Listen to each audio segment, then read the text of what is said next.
Hope was not able to come in today. They're actually having another memorial service for him in Syracuse next month. So she's going to be at that one because that's where she is. Thank you, Aunt Pat. My name is Alicia. She did get it correct. Kudos to you. All right, so as she mentioned, this message is from Hope. This is Louie's friend. So she writes, and I read, Triumph. He formed a small group of friends, Kay, Kevin, Evan, Daniel, Josh, Evelyn, our interpreter, and me. We started out singing at events at FACE, F-A-C-E-S, and then we started getting very popular and we were invited to churches and the World AIDS events. Our best and most famous event was at the State Fair Gospel Sunday. We were the only group not affiliated with the church, so to choose to come and sing was a great honor. We were invited to sing one song.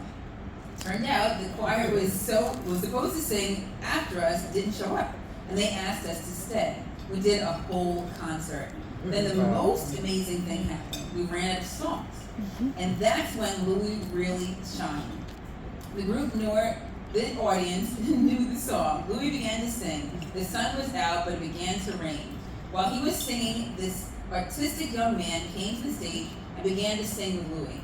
It was one of those moments. None of the audience moved. They sat there in that rain watching God, Lewie, and this young man just belt that song out. Everyone felt it. We all were in tears. That was our last appearance, but I witnessed the magic of Lewie that day. And ironic, hopefully,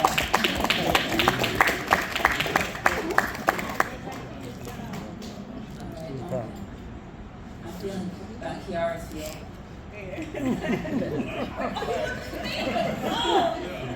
My time, she listened to every word I said, obviously, right? Right, exactly. I'm so sorry. I don't feel ignored. I didn't hear a word she said. Actually, I gotta do it over again? No, man, that's lying. No, actually, I was the one that was supposed to read that, but they said Alicia could read it because my cards were too many. So anyway, right now, back to the trustee. Sorry. No, that's what it is. It's remembrances. What we're going to do is to try to have everyone come up, well, those who want to come up, not everyone, and say a little bit about things that they remember about Lewie. Keep it short, okay? How much more time we have? Before we have to go in the back and wash the dishes. We have, what about, 55 minutes? 55 minutes. Everybody, there's a box of gloves over there in the corner, because how do you think we're going to pay for this? All right. Anybody? Huh? Anybody? All right. Listen, don't even trust that Apple Pay, because I already told y'all about my security over there. Apple Pay. Apple Pay was just called pay. Okay. Here we go. Hello, I'm Roger. Sorry to be late. There's a doozy getting here. You gonna sing? No, I'm gonna say something first. Remembrances now. I remember a time when I think I was like 14, 15.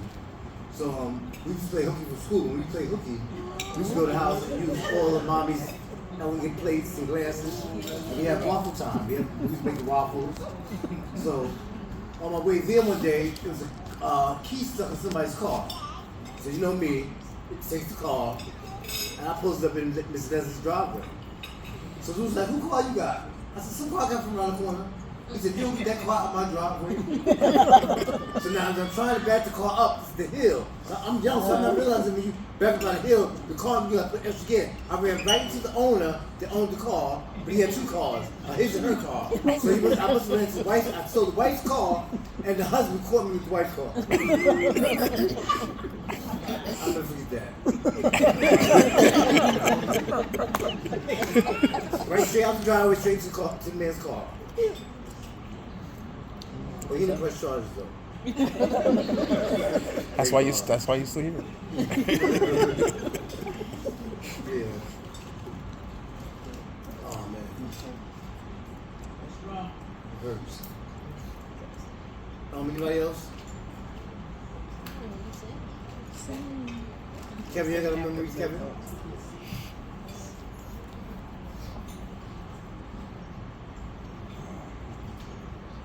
to sing now? Take your time. Are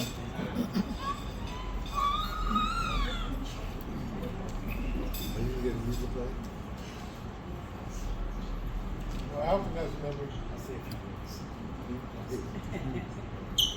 All right, I'm not going to sing. I'm going to sing. I'm not going to sing. But I have to, I'm Alton. And I have to say this a few things about the family, the Watts family. And I'll go to the beginning. How I first met this young man here, Ronnie. I'm in my room, sitting there in my room by myself.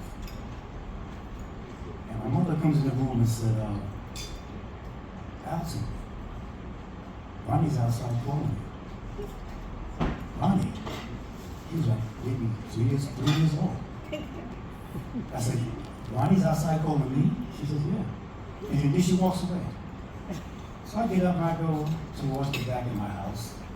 And before I get to the back door, I hear him calling my name.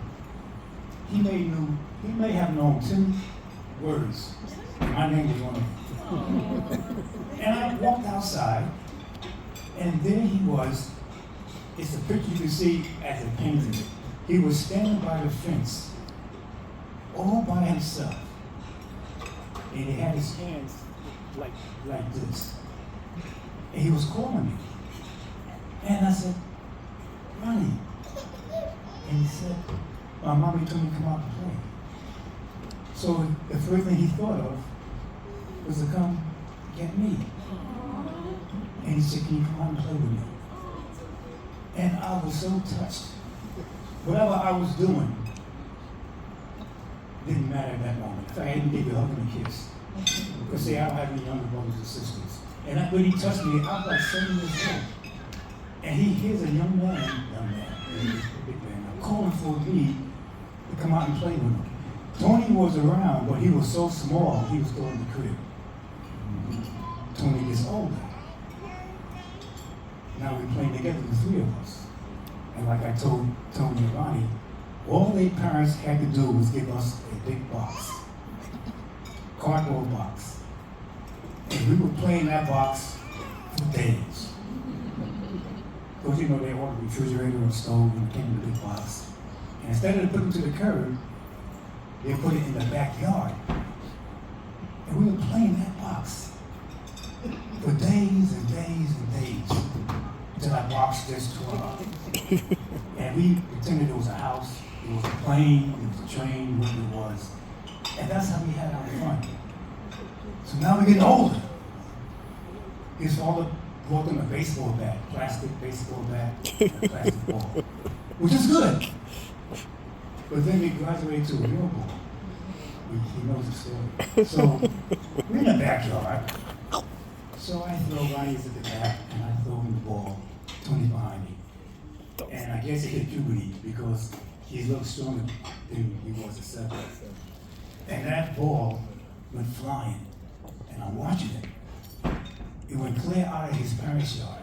And Ronnie's happy, I hit the ball. And I'm like not enjoying the fun. It cleared his yard. It cleared my parents' yard. It went to a third house. And I kept saying, this ain't good. And I'm watching the ball fly. It's like slow motion.